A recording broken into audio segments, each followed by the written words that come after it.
Thoughtfulness? Everybody tells me to be more thoughtful. Well, I'd like to be more thoughtful. If I only knew what it meant. Why should I worry about being thoughtful? What'll it get me? In this world, it's every man for himself. How do you go about being thoughtful? What do you do? Every time I try, I only make things worse.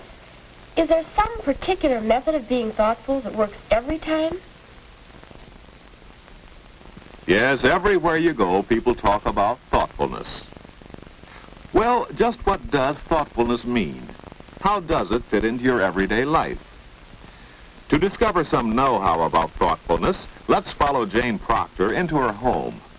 For the Proctors are one family who have learned the art of thoughtfulness. If we watch carefully, we'll see just what thoughtfulness is, why the Proctors think it is worth the effort, and how they do it. Mom! Oh, Mom! She's not here, Jane.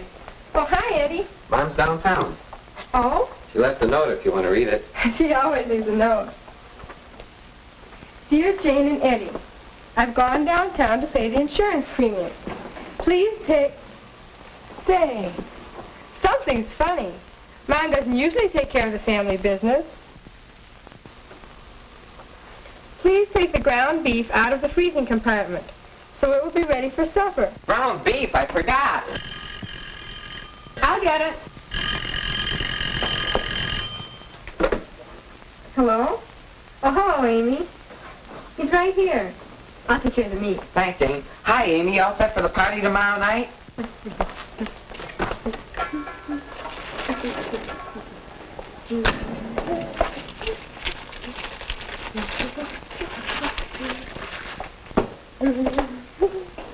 Well, that takes care of the...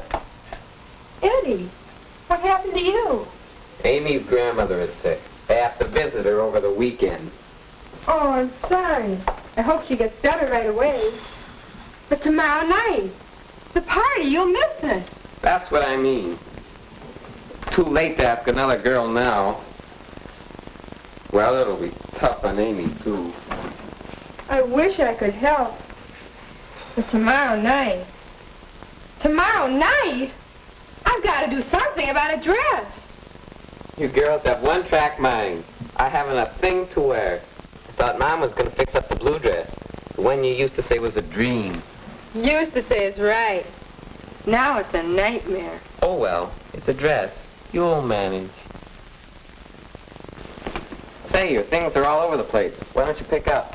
Oh, I forgot to straighten my room this morning. That was thoughtless of me. Take your jacket along. Save a trip. Yeah, and the books, too. Let's see. Jacket, book, scarf, upstairs. First, straighten the sofa pillow. That's the way. Better than wasting time flying from one thing to the next. I'll get your book. Eddie, you know Mom will most likely be late. Let's get supper ready. What do you say? Thought you had to straighten your room. Oh, don't worry, I will. Here's your jacket, too. Listen, if you peel the potatoes and set the table, I'll do the rest. Good deal. I'll take your books, too. Thanks.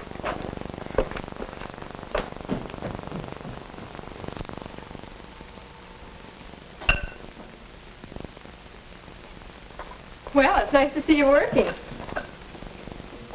Well, you better put an apron on, though. All right. Say, what are we going to have to eat? Let's see. Mashed potatoes, ground beef patty, salad. Put lots of onion in my ground beef, will ya? Uh-huh. You like lots of onions. But Dad doesn't like any. No? How do you know that? Oh, I don't know. I just seem to notice little things people like and dislike. It's kind of handy when you want to do something for someone you like. I can see that. Yeah. But I don't think I could learn to do it, though. Why, Eddie, you do. I'll bet when you meet a new girl, you notice everything she likes, so you can be nice to her. Well, you can do the same thing with your family. Marlene Davis. Huh? The new girl at school. She's in your English class, isn't she? Oh, yeah. She is. What about her? Well, they just moved into town the other day. She won't have a date for tomorrow night either. You two should get together. Yeah. That's a swell idea. Aw, I can't ask that girl this late. Why not? It's no reflection on her that she hasn't a date. It'd be the thoughtful thing to do. I bet she'd be glad for the chance to get acquainted. Well, I guess it would be thoughtful to introduce her to the others. But, well, it just won't be easy to ask her. Well, I'll go out and set the table now.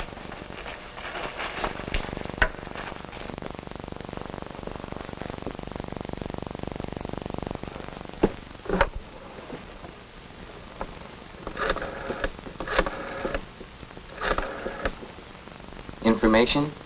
I'd like the number of the Davis family, please. They just moved in.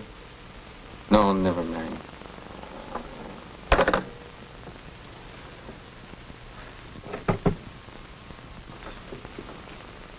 Hi, Eddie. Hi, Mom. Here it is. Hi, Eddie. Hi, Dad. Boy, I'm sure glad you got it. She's out in the kitchen now. You can take it upstairs. Oh, Eddie, you got the best of this deal. Is the table all set? Almost. Give a fella a chance, will ya? Boy, Dad, I'm sure glad Mom got it. Just wait till Jane sees it. What's the matter, Eddie? You look worried. Amy can't go to the party tomorrow night. There's another girl I could ask, but... You think it'd be a bit late for asking anyone, eh? Oh, that isn't it, Dad. I mean... Well, Marlene's just new in town, and I think she'd understand the late part of it all right, if I explained. Well, then, how would you feel if you were in her place? I guess I'd be glad to go. That's a pretty good test, son. Put yourself in the other person's place. Maybe you're right, Dad. Besides, she's kind of nice. I'd like to get acquainted. Well, now, you tell her that. She won't feel like second choice at all. Marlene? Well, Marlene's folks will want to meet you. Why don't you run down there after supper and meet her folks and explain the whole thing? Good idea, Dad. I'll do it. Eddie, look and see if the folks are coming yet. They're here now, Seth. Here? Oh, come help me then. Mash the potatoes. Do something. Oh. Well, here's the last of them. Well, I guess Mother and I can do the dishes. Yes, it's certainly our turn after that nice dinner you fixed. Goodness, what a wonderful surprise that was. The most fun was watching your faces when you saw dinner on the table. Oh. Yes, that made everything worthwhile. In fact, that's what makes thoughtfulness worthwhile. Well, I'll go out and start on my homework now. Where'd you put it, Mom? On her bed. She'll find it in a minute. It's the one she wanted, isn't it? Mm-hmm. Mom! Dad! Eddie! She's found it. Come on. Oh, Mom, Dad, it's beautiful. Oh, Eddie, look. Oh, so that's why you went downtown this afternoon. Mm-hmm. Insurance premium proof. Look at my little sister. Is Jimmy a lucky fella? Mm-hmm. But how did you know? I mean, it's the very one I wanted. Eddie seemed to know what you wanted. He insisted we get that particular one. Eddie, you knew all the time. Well, I saw you ogling it in the store window. I couldn't help see you were crazy over it. And you said you didn't know how to be thoughtful. Here, wipe your face. You think you're still chopping onions. Eddie, what if Jimmy and I double dated with you and Marlene? Yeah. Be swell that way. Well, why don't you go over there and ask her now? Yes, right now. Okay, see you later, folks. But now I'm really going upstairs to do my homework. And we've got dishes to do. Mm-hmm. You know, I think we've got a pretty nice family. A fine, thoughtful family.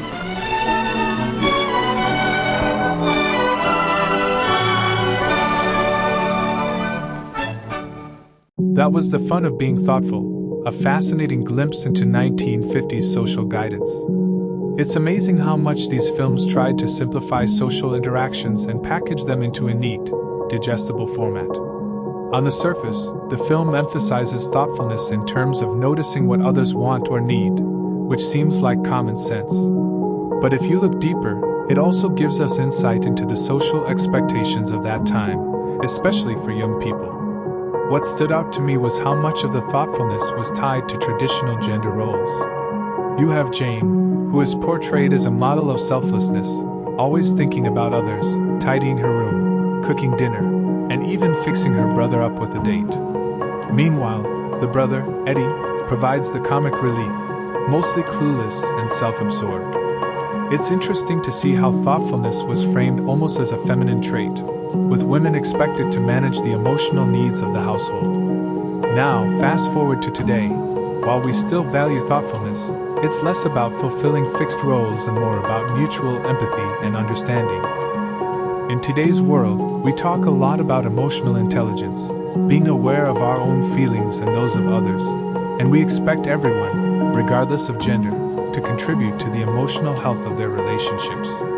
It's not just about doing something nice for others, but understanding why that matters. One thing that this film got right, though, is that thoughtfulness is a skill that can be learned and practiced. Whether it's noticing what someone needs without them having to ask, or offering support in small but meaningful ways, those acts create bonds between people. So in a way, the film's core message still resonates. But what about those rigid roles it promotes? While the film seems quaint now, we can't ignore the fact that society has changed a lot since the 1950s. Today, we value individuality and self-care much more, recognizing that taking care of ourselves isn't selfish but necessary. The every man for himself attitude you saw at the vending machine might actually be more relevant today than it was back then. But we've also learned the importance of balancing that with kindness toward others. What are your thoughts on how our understanding of thoughtfulness has evolved? How do we strike that balance between being thoughtful and not overextending ourselves to the point of burnout? And what do you think about the gender dynamics portrayed in the film? I'd love to hear your take. If you're enjoying these deep dives into classic films, make sure to hit the like button and subscribe to the channel. We'll be exploring more films like this, breaking them down to see how the social lessons of the past still connect to our lives today, and how much things have changed. Thanks for sticking around, and remember, the fun of being thoughtful never really goes out of style.